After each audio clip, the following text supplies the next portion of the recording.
Meat is the yardstick of protein food because meat measures up to every protein need.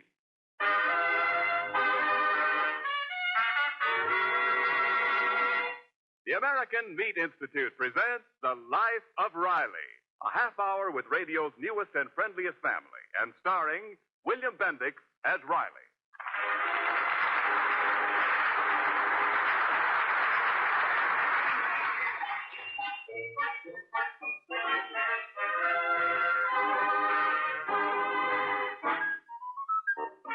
Have you ever wondered why all of us like meat so well? Well, meat brings you aroma, flavor, and you get up from the table feeling you've eaten well. But there is another reason which not all of us realize so fully. The body must have proteins for growth and tissue repair. The right kind of protein. Meat has that right kind of protein.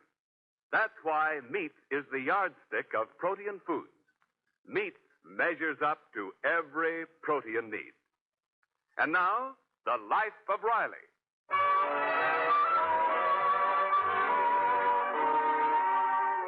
The Life of Riley. A life in which a calm usually precedes a storm. Bear that in mind as we drop in on the Rileys now, sitting serenely about their kitchen table, enjoying the great Sunday morning institution of late breakfast with a Sunday paper on the side. Junior, may I have the funnies now? No, I ain't through, Babs. Junior, answer your sister politely. No, thank you, I ain't through. Well, I guess it's all up with Superman now. Why? He just changed from Clark Kent to Superman and forgot to take off his glasses. Oh. Well, this is awful. What's the matter, Uncle Baxter? Bad news on the financial page? Yes, the Treasury Department reports that there is a serious shortage of $10,000 bills. You don't say. To tell the truth, I ain't noticed it lately, but since I know you, Uncle Baxter, I've been having a shortage of $1 bills. Now, Riley, Uncle Baxter will pay us anything he borrows when he finds work. Won't you, Uncle Baxter? Indeed, I will, my dear niece. Everyone knows I've tried to secure employment. After all, there's a depression. The only depression today is in your mattress. Boy, that Superman's terrific. He took off his glasses just in time, and with his X-ray eyes, he can find anything. If I was writing Superman, I'd know how to stump him. First, I'd have Superman marry Superwoman. Then I'd have them have 3 super babies. Then I'd bring the super family to Los Angeles, and then let them try and find a vacant apartment.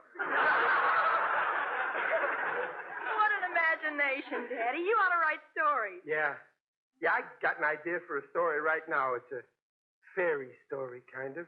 What's the plot? Well, once upon a time, there was a family consisting of people. There was a man who worked in a war plant and his wife, and they had 2 kids. Just like us? Yeah, exactly like us. So this family had a nice little house, see? Only they got 1 room in this house they daren't go into. Oh, like Bluebeard? Gosh, is it a haunted room, Pop? Why, Uncle Baxter. I begin to suspect that this mad yarn is directed at me. Uncle Baxter, am I calling you a wolf? A wolf only comes as far as outside the door. But if the show's pinched, take them off. They're my new ones. Oh, Riley. Riley, innuendo is a cruel and callous blade with which to stab a foe. I shall go now to my room and prepare to leave. Oh, now, Uncle Baxter. I shall pack immediately after lunch and leave immediately after dinner. Tomorrow. Riley, may I borrow your suitcase? With pleasure. Well, Riley, I hope you're satisfied. Not quite. Junior, go help him pack. Okay, Pop. I'm going to my room, Mother. If Uncle Baxter did leave, could I have his room? It's bigger than mine. Babs, you got a nice room now. Anyway, my head's all made up what to do with Baxter's room if I ever get it empty. Riley, I'm ashamed of you. Have you forgotten that 2 years ago, Uncle Baxter gave you a blood transfusion that saved your life? I ain't forgotten. All I know is that since I'm using Baxter's blood, I don't have to swat mosquitoes anymore. They just bite me and drop dead. Now, you know you wouldn't let Uncle Baxter leave here with no job and no home to go to. Oh, Peg, this is for his own sake. If I make him hit the road, he'll have to get a job. There's plenty of jobs open for guys who want to work. Besides, I could sure use his room. What do you want an extra room for? Well, Peg, down at the plant, the fellas are always gabbing about their houses they live in. And they all got one thing I ain't got. You mean a rumpus room? Well, no, in our house, every room's a rumpus room. I want a room where I can take fellas and show them all my stuff. You know, all my guns and fish rods and moose heads and all that. What guns and what fish heads? The ones I'd get to put in my den if I had a den. Oh, you want a den? Yeah, I've been thinking about it a long time now. I'd have the walls all wood, you know, nutty pine. Why, yes, and I could keep my sewing machine in there, too. Oh, no, nothing doing. I ain't going to have some guy I invite say, Riley, stitch me up a doily. No. No, in my den, there's going to be just things I catch hunting, you know, like a stuffed animal. Oh, you never caught any animal in your life. Oh, is that so? Well, until I do catch one, I'll write to Joe McCardle in Brooklyn. Maybe he'll sell me that stuffed goat that advertises Bach beer in his saloon. Oh, an old goat. Well, you must have some funny friends if they'd rather look at an old goat than at my sewing machine. Well, now, that ain't the point, and Peg. Poor Uncle Baxter. Thrown out of the house to make room for an old goat. I won't stand for it. If Baxter wants to stay in my den, he's got to be stuffed. Peg, the way you talk now is why men want dens. Besides, Baxter's 55 years old. Kid ought to get started in life. You know, raise a family, get married. With a wife that would drive him into his den, too, I suppose. No, Dumplin', a nice wife like you. Only who would marry Uncle Baxter? I don't know. He used to be quite a ladies' man in his day. Well, I was reading in the society page today about an old flame of Uncle Baxter's named Riley. Me? I ain't no old flame of Uncle Baxter. No. I just thought of something. Oh. This old sweetheart of Baxter's is a very wealthy woman. Her family were big people in cement. They must have been a gruesome sight. She adored Uncle Baxter, but her people made her marry a man named Farrell. She's a widow now. Widow, huh? Well, sometimes a widow ain't so fussy. The paper says she's coming back here to reopen the old family mansion. Baxter would have a mansion, and we'd have his bedroom back for my den. You think she'd be a fairly good-looking woman, Peg? Well, here's a picture in the paper, see? Framed that face and a lot of money, and it ain't bad. Okay, I give my consent. Now all we've got to do is to get Baxter's consent.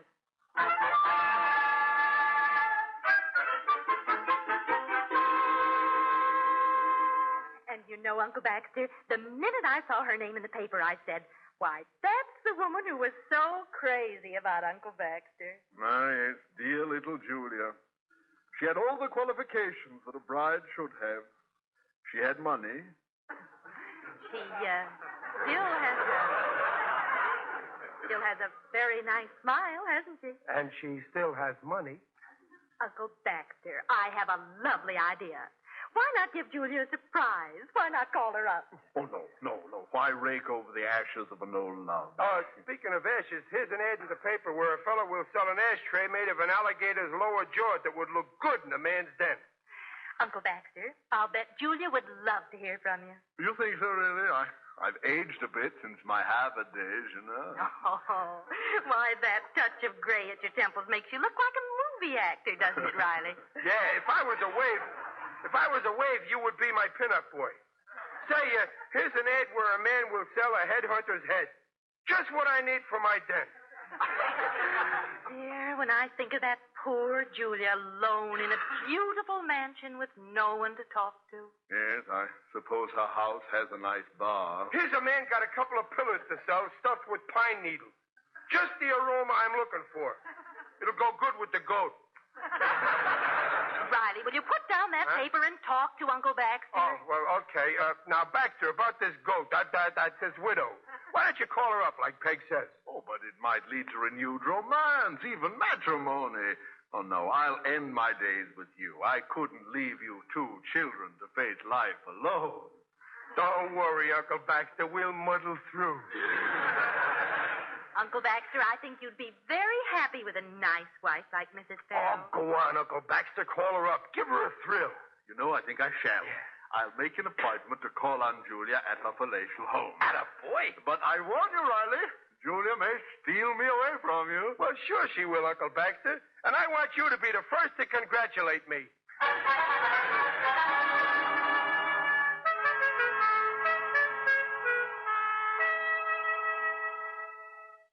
My, Uncle Baxter, you're a fast worker. The first time you call your girlfriend in years, and she invites you over the same night. Well, Babs, our long sign, you know. Hey, Uncle Baxter, was it you who took a bath with Mom's geranium soap I gave her Christmas? I told him he could, Junior. Gee, Uncle Baxter, you smell good. You should be standing in a flower pot. Here, I'll let you wear my diamond ring I won at the carnival. Oh, fine. It catches the light well, doesn't it? Yeah, don't forget now. Give her a flash of that every so often. Scratch your head even if you don't need to. Well, I'm off. Riley, I'm afraid I'm a bit short of cash. Oh, well, that's okay, Baxter. Here, Oh, no, I'm out, too. Oh, dear, I gave all my cash to the milkman today. My allowance for this week is all gone. My allowance for this week was gone last week. Well, I certainly can't call on Julia devoid of funds. Uncle Baxter, I ain't gonna let you down. Junior, lend him what's in your piggy bank. Oh, I've worked too hard for that dough to throw it to the four winds. Junior, that's hardly sporting. Go on, Junior, lend him the dough, and I'll personally guarantee it. Okay. There's $8.65 in nickels. Put some in all your pockets, Uncle Baxter, and keep jingling them. Then she'll know you're loaded with dough. Thank you. Well, I go to make a lonely woman happy. He don't know it, but if he lands the widow, he'll make a lot of people happy. Hello? Yeah? Yeah, this is Riley. Oh, yeah, I called about your ad in the paper. Well, listen, how secondhand is it? Yeah? Oh, painted green with silver trimmings, huh? Oh, you hold that for me. I'll let you know. Goodbye. Hey, I found one. Something I wanted all my life. Something every man uses but nobody owns. A private one. Boy, if I can get that for my den, then I'll have the best den in town.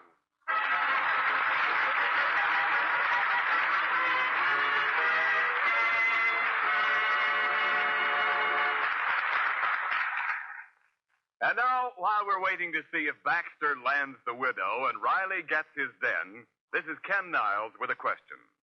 Have you ever driven over a bridge and marveled at the tremendous loads it could carry? Yes, any bridge must have amazing strength built into it to sustain its burden day after day, year after year. Your meat industry is a bridge over which flows the meat of this country, from farms to homes and to war. Let's see what kind of a load it is called upon to carry. 35 billion pounds since Pearl Harbor. Well, how much is that? You know what a sensational job of meeting wartime needs the shipbuilders have done. Ships are usually measured in tons, but to make a comparison, let's talk about them in pounds.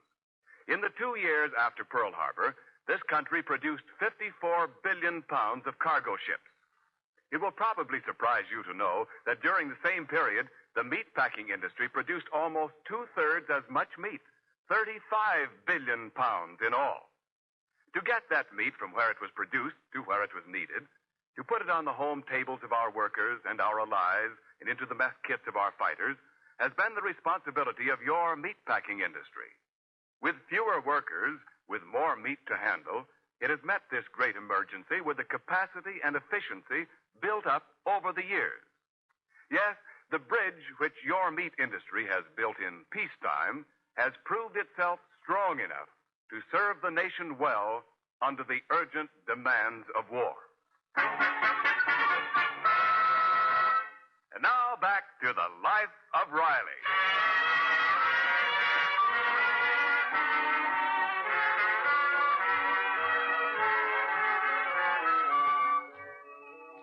We left the Rileys just as Uncle Baxter was setting out to renew his acquaintance with an old and very well-to-do sweetheart. Riley was anticipating the purchase of a mysterious article for his den. A few days have passed, and we find Riley and Peg in Baxter's bedroom still discussing the same two topics. Well, 3 days Baxter's been wooing the widow, and she ain't said yes yet. But he's really trying, dear. Yeah. They must have seen every show in town and eaten every high-class joint. Set me back plenty. But it'll be worth it if the nuptials come off. Peg, I'm getting one thing for my den that'll knock your eye out. Must be a pool cue. No. Terrific. And I'm going to put it right here in the middle of the room. Then I got an oriental brass cuspidor that goes over this spot in the rug where Baxter spilt the hair tonic. Say, I think the nap is growing. Yes, dear.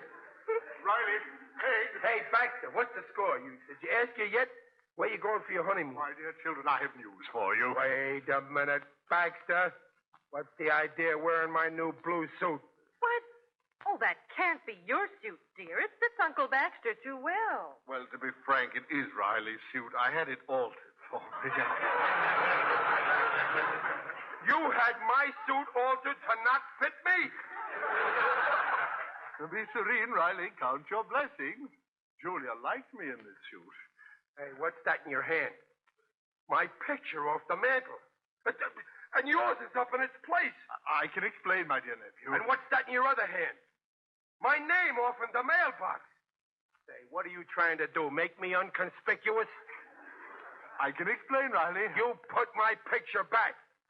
As long as I cough up the rent and other people live here free, they gotta look at my mug. That's the price they pay. Riley, you see, Julia, my fiancée-to-be, is coming here tonight, and I was forced to put my name and picture in place of yours. Why? Well, you see, somehow Julia got the impression that I was a banker and that I owned this house. I don't know how.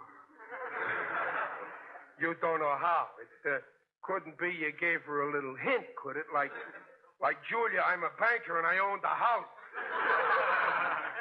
I have to keep up an appearance of well-being, Riley. But if she thinks that this is your house, what will she think we're doing here? I can explain that also. This better be good. Somehow Julia also gained the impression that you were my poor relation. Oh, Uncle Baxter. So we're poor relations, huh? Well, the minute that Mrs. Farrell walks in here, I'll tell her. No, I won't tell her anything. Thank you, Riley. I'll just show her my income tax where it says you're listed in 3 places. Chief dependent, bad debts, and depreciation. You living here has lowered property values. Riley, we can go through with this idea just for one night. Of course, Riley, if you don't want me to marry Julia and leave your home. Wait a minute. Hello? Yeah? What? You can't hold it for me after tonight. Well, okay, deliver it. Goodbye. I gotta have it for my den. Okay, Baxter, just for tonight. While Mrs. Farrell is around, you're the boss. But I'll be watching to see you do your stuff. So think up how to pop the $64 question and get yes for an answer.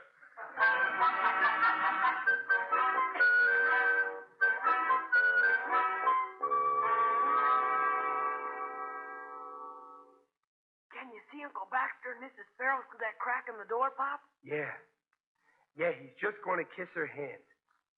Now he stopped. He's appraising her ring. Look out, here comes Mom with some dishes. Oh, Julia likes the dinner, Riley. My, she's got lovely clothes, hasn't she? Yeah, Baxter looks good in my suit, too. Any signs of his getting to first base with the widow yet, or do I have to go into the coaching box? Get in time, dear. Now, take in this coffee and don't say anything. I know when to keep my mouth shut. Well, folks, I hope I ain't butting into nothing private you wanted to say to each other. Here, Mrs. Farrell, toss some of this coffee down your hatch. Oh, thank you. Thank you, Riley. You may have your coffee now in the kitchen. Thank you. Here, dear, kind, generous Uncle Baxter. Gargle some of this Java. It's great to clear up your voice. His voice? Why, Baxter, it seems clear enough to me. Well, I just meant if he had, like some question to ask somebody, I wouldn't want them to miss it. Riley, if you must use this room, Julia and I could have coffee in the library. The library. Mrs. Farrell, he's a card. We got 2 Esquires on top of the piano. We calls it a library.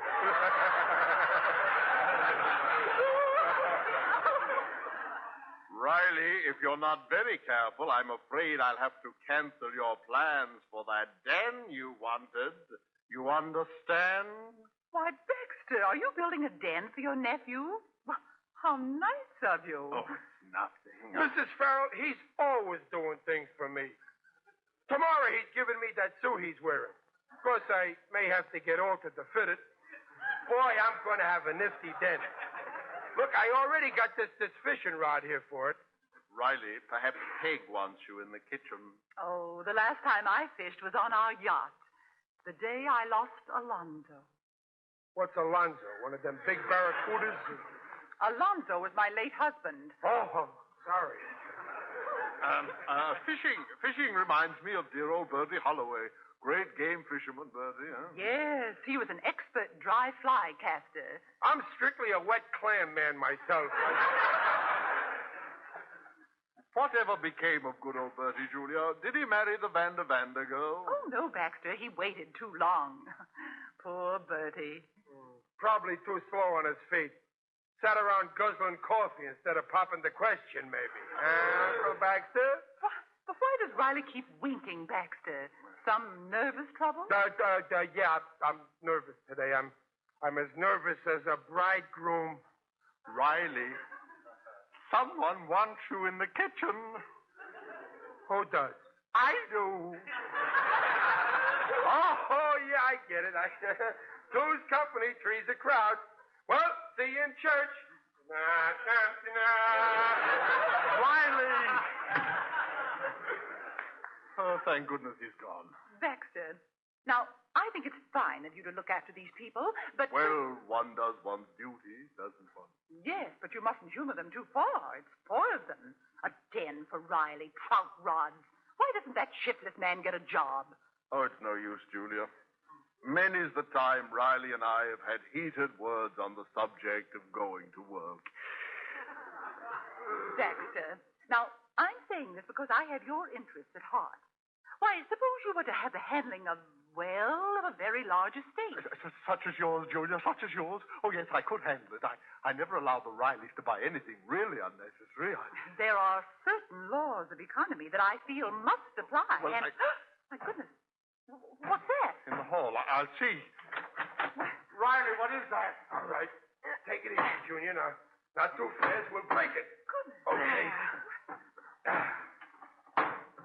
Well, here she is, the surprise for my den. Baxter, you bought him that huge whatever it is? This is a complete surprise to me, believe me, Julia. Riley, for goodness sake, what is that thing all wrapped up in sheets? Oh, wait till you see it.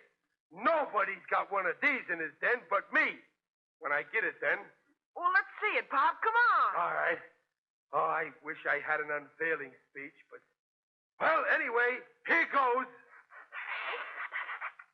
Here she is, a genuine old-time barber chair. Shave and a haircut, shampoo. Why, Baxter, this is fantastic. Riley, what do you want with an old barber chair? Well, Peg, do you know who once sat in this chair? John L. Sullivan. Right before he lost the title. He got shaved in this chair, and then Corbett clipped him.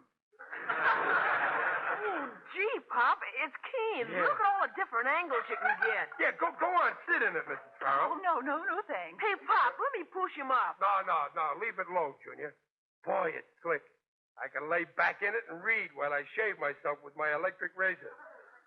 Julia, perhaps I'd better take you home. No, wait a minute. I want Mrs. Farrell to have the honor to be the first one to sit in my barber chair. Oh, no, thank you, but really... Oh, come on, be a sport. Here, I'll help you. Well, if you insist. Riley, I implore you. Stop it. Whoop, the daisy. My, I've had some odd experiences, but... Julia, I entreat you. Relax, Mrs. Farrell. Now lean back. Go on, lean back. There now, ain't that comfortable? Well, yes, it is rather comfortable. See what you're missing by not being a man? Now, how about a shave? Now, if you need a haircut, you go up again like this. Oh! And I suppose you got a tall barber. Then you'd have to go up in the air more like this. Careful, not too high. Julia, are you injured? No, I don't think so, Mr. Turnbull. Well, Julia, now you can tell your children, all the little Turnbulls, that you sat in the same chair with John L. Sullivan. My children, the little Turnbull. Forgive him, Julia. He doesn't know what he's saying. For goodness sake, Riley, let Uncle Baxter do his own proposing. Well, Baxter, it seems something is expected of you. Well, Julia, the fact is, after all these years, I thought that perhaps you and I might Get hitched. Oh, I see. Well, Baxter, I don't doubt the depths of your affection for me, but I can never marry you. You have other responsibilities. These poor, unfortunate Rileys depend on you to take care of them. Well, couldn't you both take care of us? No. Baxter, you must be here with them all the time. They need you more than I do. Then you wouldn't like us to file a joint income tax return next year? I'm sorry, Baxter. Now, if you'll see me to my car. Yes, of course, my dear. That's the way it goes. They bite the hand that feeds them. Can you beat that? She turned him down so he could take care of us. Now we're stuck with him. And you're stuck with that barber chair. Yeah. Well, there's only one thing to do now. What? Uncle Baxter will have to go to barber college.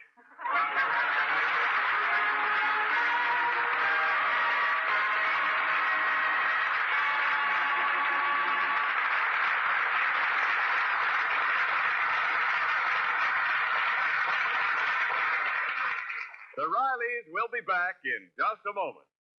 American Meat Institute shopping reminder for this week. Bacon, 1 point.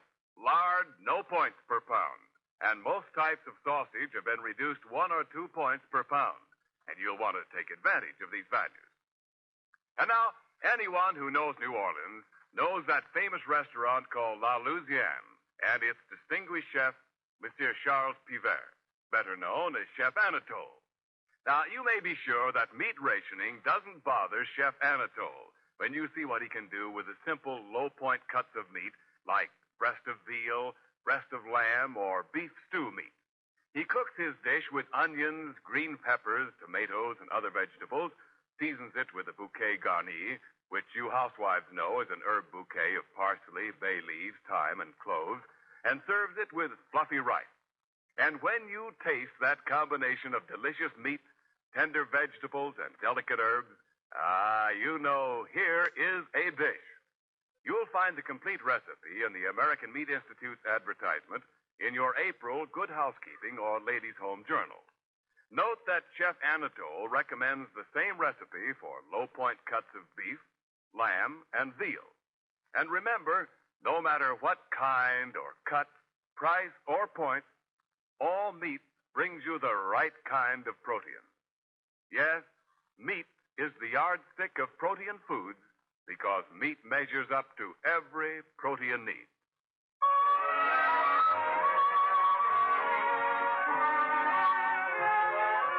All statements regarding the nutritional value of meat made on this program are accepted by the Council on Foods and Nutrition of the American Medical Association.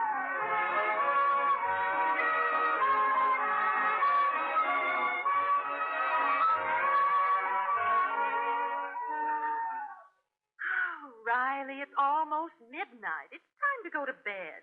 Oh, Peg, I'm so comfortable. I think I'll stay right here. You will not spend the night in that barber chair. Oh, all right. But I'm going to stay right here till I finish reading the sporting page. Ain't it funny? Once you get in the habit of reading laying down, the newspaper don't make sense when you read it sitting up.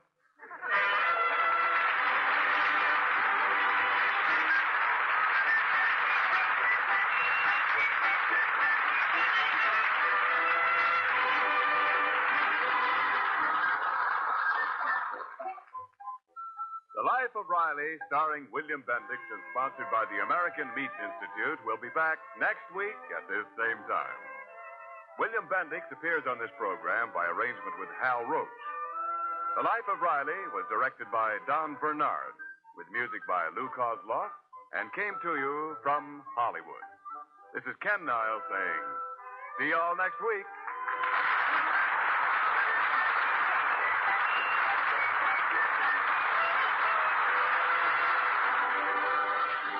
This is the Blue Network. WENR at your service, Chicago 54.